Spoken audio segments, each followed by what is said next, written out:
cool. Okay. So we're going to run through a few things. Sorry, my name's Saunders. I'm a rigger examiner for British Skydiving. I've been rigging for a number of years. So we're just going to go through a few quick things just to sort of test your knowledge and also help hopefully give you a bit of information as well. So how many pieces do we think make up a rig? Here's one. It's a see-through Javelin Odyssey around 1999. How many pieces? Any ideas? Just shout out the answers. It's a bit of a trick question. Anybody else? 49. Okay. Not bad. How many? 12.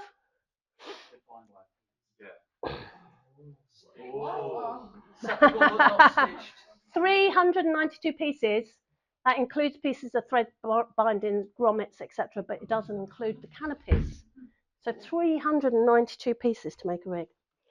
And all of these 392 pieces have to work in unison to a common goal. Okay, so what's the purpose?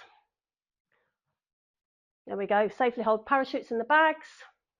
Has to deploy in the right sequence, and that's key, isn't it? Safety hold the skydiver and the parachutes in speeds exceeding 300 miles an hour. Why do we think exceeding speeds of 300 miles an hour? Yeah, so we're talking, talking about possibly drogueless tandems, people that do speed skydiving, stuff like that. Safely hold 2 people in some cases, so tandem equipment, and enable the safe deployment of the reserve when it all goes wrong every single time. So how's it done? Couple of bags, couple of straps, some fancy stitch patterns and a bit of metal work. That's about it, really. But all the straps and the metalwork have to be to the correct specification. I don't know if you've noticed, but on some of the rigs we'll have yellow stitching down the side of the webbing. Some of them will just be black. Some of them will be black but slightly different pattern. And they're all different, and they're all got different what we call tensile strengths. So it's not breaking strain. Everyone talks about breaking strain. This is tensile strength, so it's the strength that it will take without breaking. So when we talk about skydiving equipment, we talk about tensile strength, not breaking strain. And it has to be to an approved design. These are the components of a parachute system. So we've got the pilot chute, the bridle and the D-bag. RSL, yeah. Cutaway handles. That's the harness. So that's the harness itself without the container. This is what the harness looks like. And then we've got the front part of the container, the bottom part of the container, and the back pad. So that's all separate. That all has to go together. The free bag and the free bag pilot chute, risers. There's your anaconda housing. So they're the anaconda housings. They're the little metal extendy things that you put your cutaway and your reserve handle in. There's some bungees. This is the metal work. So there's quite a lot of things to it. So who knows what actually constitutes a parachute system? So we have the container. What else constitutes part of the parachute system? So if you're selling your gear, what goes with it? If you're selling your gear, so if you're selling your Javelin container, what goes with it? Reserve free bag, pilot chute, D bag, risers. So don't leave your risers on your canopy when you sell your canopy, because then you're going to come to someone like me and I'm going to say, where's your risers? Oh, I didn't realise. Because I've had that before as well. Okay, why is an effective pilot chute important? Matt's not in here, is he? And how can it affect your opening? Any ideas? Hands up. Come on, John. Well, if it doesn't inflate when you want it to, you're going to have a long pause before you get frightened, right? Yep. Henry? Yeah, just to efficiently pull the bag from the container. Okay. Anybody else? Is it the right size of the canopy? Absolutely. Yeah, 100%. So if you start swapping components about, you actually don't know whether you've got the right size pilot chute for your rig. And there are different sizes and different fabrics that we use for pilot chutes and depending on that's the particular rig that you have will depend on the fabric and the size of the pilot chute that you have. So yes, it needs to extract the bag, and as John said, if it's not working properly, you're going to have a bit of a pause. We had one from a uni student, didn't we, not long ago, Fern? And it was a very long pause, wasn't it? Okay. And how can it affect your opening? How do you think it will affect your opening? Quite a large one, it might have a bit harder opening. Yeah. And if it's not working very well, it may open things, but you may have time for lots of twists to develop in the bag in the meantime. There we go. There's a voice of experience talking. Okay, so how many jumps should we put on our pilot chute, and how many jumps should we put on our keel line before we do something about it?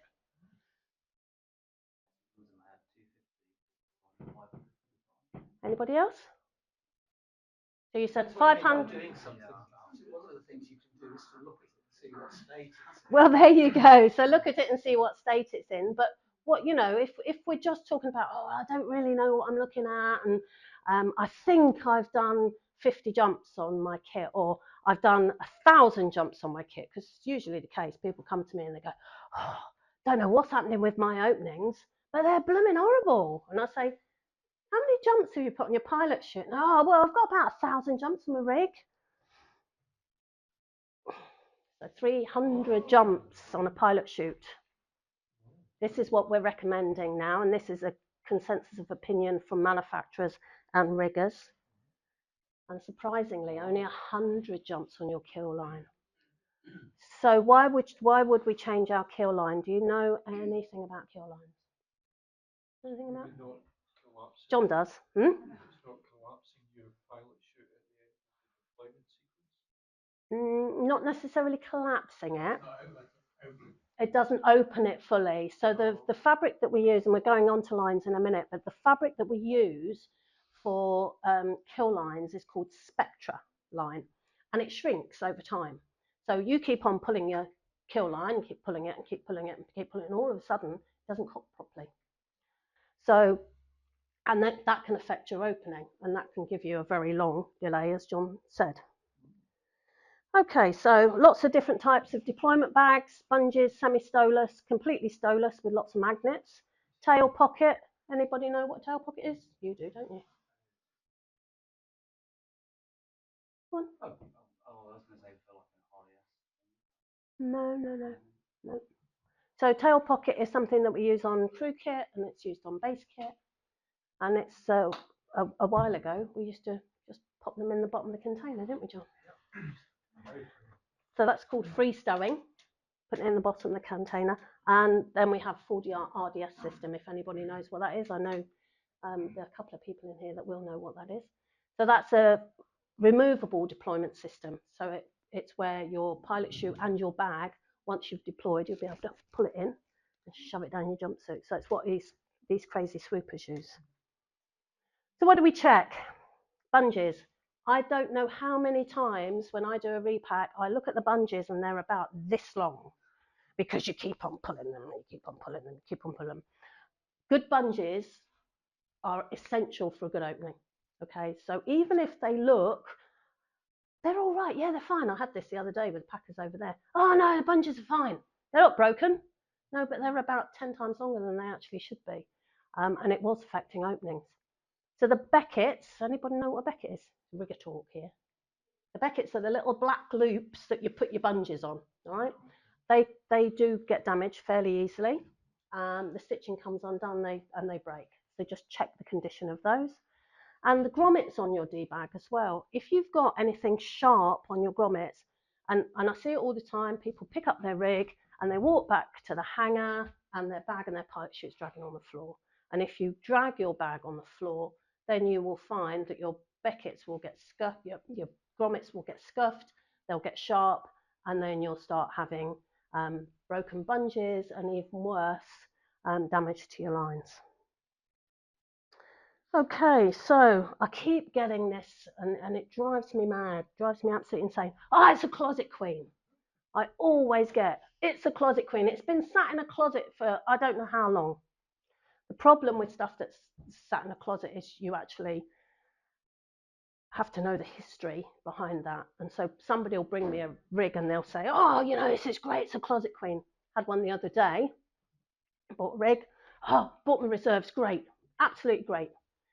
It was a 32-year-old reserve. He hadn't checked the date of manufacture of the reserve. It also had old, very old Kevlar lines, which John and I will know about, and they snap. They have a habit of snapping. And it also had a weight limit on it of 80 kilos. So when I phoned the guy up and I said, how much do you weigh? And he said, 85 kilos. I said, in your boxers? Yes, in my boxers. Okay, so now here he is. He's jumping a very, very old parachute with Kevlar lines that are prone to snapping, and he's overweight for his reserve. Okay, so lots of things to think about. How many jumps have you got on your canopy? Oh, I don't know. How old is it? Oh, I don't know. If the label's faded, it will give you an idea how old it is. Okay. And do you know what you have? I have so many people that come to me and I'll say, oh, what have you got in there? Oh, I don't know. Or is it Sabre? Oh, I don't know. Is it Pilot? Oh, I don't know. Oh, let's get out and have a look then. Know what you have.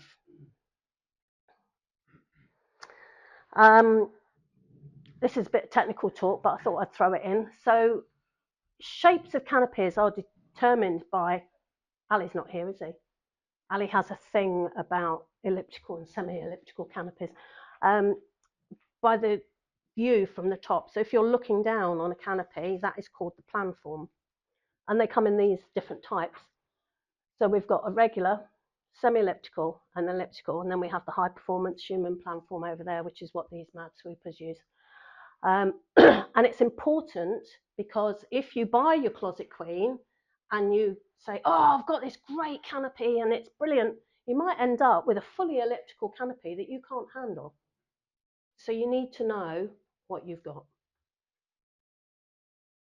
Okay, who knows what sort of lines they've got on their parachutes? John does. What have you got on yours? How many jumps you got? There you go. How many? What lines have you got on your parachute? You know? Yeah. I'm not sure actually which, so. Okay. Pete, what have you got on yours? You have. Yasik, what have you got on yours? Are you sure? Okay, so there's lots and lots of different types of line. So you have two sets of lines, your suspension lines, which are the ones attached to your canopy at the front, well, all the way through, and then you've got your brake lines that are on the back. Now, the brake lines, in most cases, are different weight or different strength to your suspension line. So if you have, like Pete has 750 microline on his main suspension lines, his brake lines will be £1,000. So £750 suspension lines, and then the brake lines will be £1,000. So you do need to know this stuff, okay? And this is pretty much the types of line that we have now. So we have Dacron, they're the big thick ones that we use for student rigs. We have microline, which is what Pete's got on his. They're the white ones. The best way of describing them is they're quite sort of waxy when you look at them, but they are pretty much white. And then we've got Vectron, which are yellow, and HMA, which are yellower still, so they're like a beigey colour. The difference between these is quite drastic, actually. So Dacron lines, anybody know what properties Dacron has? They stretch, yeah, absolutely. Microline, I've just told you this one. This is the one that's in the kill line. Shrinks. Okay, so if you've got a canopy with spectra line on, you can expect it over time to go out of trim. And this is when you open and all of a sudden it goes, okay? And you'll find that your microline has perhaps shrunk more on one side than the other. And they're not going to shrink evenly. It's a slider coming up and down the stabilizers, and it will shrink. So they do go out of trim. Vectron and HMA are what they call dynamically stable. So they don't shrink and they don't stretch. But the longevity on these are not as much as the other two. So you could get 1,000 jumps out of these types of line, but you'll probably only get 500 jumps out of the other. So there's a trade-off. Okay, there's a trade-off between having lines that last a long time but may go out of trim, or having something that's going to stay in trim, and but you're going to have to change them more frequently. And you need to know as well, I'll come to you in a minute, you need to know as well how many jumps the canopy that you are buying has got on it, and when you can expect to change those lines. So if in doubt, ask somebody. Your question? Yeah. To what extent can you say that a microline redacron would last 1,000 jumps if it would need changing because of a trim issue several hundred jumps before? Well, what I'm saying is that they won't snap. These will snap if you go over. Right. If you go over 800 jumps on a set of Vectron lines, you're on a hide into nothing. They're going to snap. These will either stretch or shrink. Okay. So looking at our lines, now this is HMA 700. It's quite a common line that's used on modern parachutes. It's a brand new line. And then when we start to look at the wear, when it gets heavy wear, you've actually lost 54% of the strength of your lines. Okay, so this is where, you know, the maintenance of your kit is really, really, really important, because, you know, you're jumping away, and all of a sudden, bang, you've got a line snap or two. Okay. Okay, three ring system. I've got some different risers here. I'm not going to pass one to John because he knows all the answers. Who knows what these are? Just going to hold on. I was going to pass them around, but I don't think I will. I think there's too many of you. Aerodyne risers, different shape completely. Okay.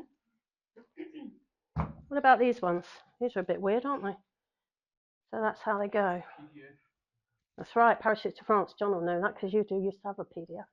And these, the three-ring system goes the opposite way. So it goes to the back, like so. And that's what you see at the front. Okay. That's another PDF one.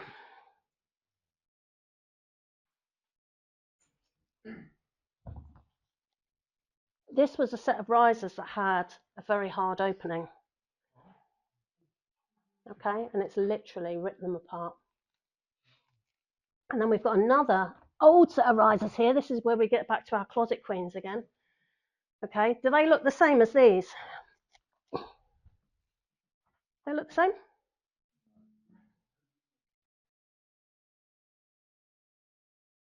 John will know the answer. Yeah, maybe. Well, I mean, these are just galvanised. They're all galvanised, but these are different. Okay, so the difference is back in 1997, something like that. These became very popular, 1-inch risers. We all used to have 2-inch risers before that. And what we found was that they were snapping if they had an RSL on, and they were snapping at the middle ring here. And what we found was that actually we take a 1-inch riser and then we whack a great big hole through it. And that was what was causing them to snap. So if you look at your risers, modern risers will have another layer of binding in the center, which is a strengthening piece. Okay. If your risers don't have that, so this is a set of risers that came off a Closet Queen, okay, you cannot have an RSL on these because they will snap, right? That was the reason why the French invented their back to front risers. Absolutely. Avoided having a hole through the middle. Yes, absolutely. So if you look at the French risers, they don't have the strengthening bit down the inside because they haven't got a whacking great big hole back through them. Okay. The other thing that you're supposed to do every month is take out your cutaway cable, clean it, flex your risers and move your rings because they will get what's called a set in them. So they will just sort of set like that, and as you take them off, they'll stay like that. And obviously that isn't good for your cutaway system. So you're supposed to take out your cutaway handle, flex your risers, clean your cable, put them back and put your risers back on. We're going to do that upstairs in a few minutes. And there is a really good article on Sunpath about flexing and cleaning your cutaway system. Here's some very nice pictures of risers that are broken. And this is tests on risers that have been done, but it's because obviously people don't take out their cutaway handle and clean their risers every month, believe it or not. Okay, so BOC pockets, this is the next bit. What's the possible consequences of not having a very tight BOC pocket, Yasik? Sorry, I got a question to the previous slide. Okay. Sorry, so we do that even if we jump or not. We clean our cutaway system regardless. Yeah. What are consequences of tights? Why do you need a tight BOC? Because you don't want your pilot chute to go out in free fall. Right, okay, so premature opening. Yeah? Okay.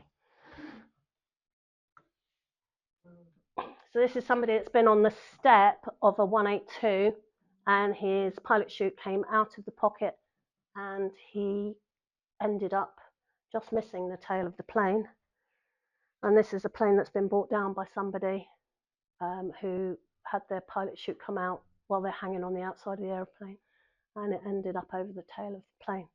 So it's really, really, really important. It's not aesthetics, and it's not you maybe going into free fall and having a premature opening. It's more about the safety of everybody on board the aircraft. And as you can imagine, that's a very, very expensive repair on an aircraft. Okay, so who knows that closing loop material is actually on the BPA's or British Skydiving's banned items list? Do you know that? So people were using all sorts of things, and I still see it now. Lots of people use all sorts of different things for their main closing loops. I think, oh, that'll do. Cut that off there, put that in there, yeah, jobs are good. But in actual fact, we have, as British Skydiving, have something called a banned items list. And it's behind every item on that banned items list is usually a dead body, okay? And these things have been done for a reason. So what we do is we look at everything, look at the incident, look at what's happened, look what's caused it, and we issue a banned items notice. So closing loops should only be from anything, should not be from anything other than gutted 550-pound line or equivalent. So this is the line that you see with the green stripes on it on your main closing loop. That's the line that we use here on all the kit. If you're using anything else, you need to make sure that it is gutted 550-pound or equivalent. Okay. Now, as far as I'm concerned, if you bring me a damaged closing loop and say, Karen, I've got a damaged closing loop, I will give you another one for free. If you bring me one that's broken, I'm going to charge you. All right? So bring me a broken closing loop and you'll pay £2 for a new closing loop. Bring me one that's damaged and I'll give you one for free. Why would I do that?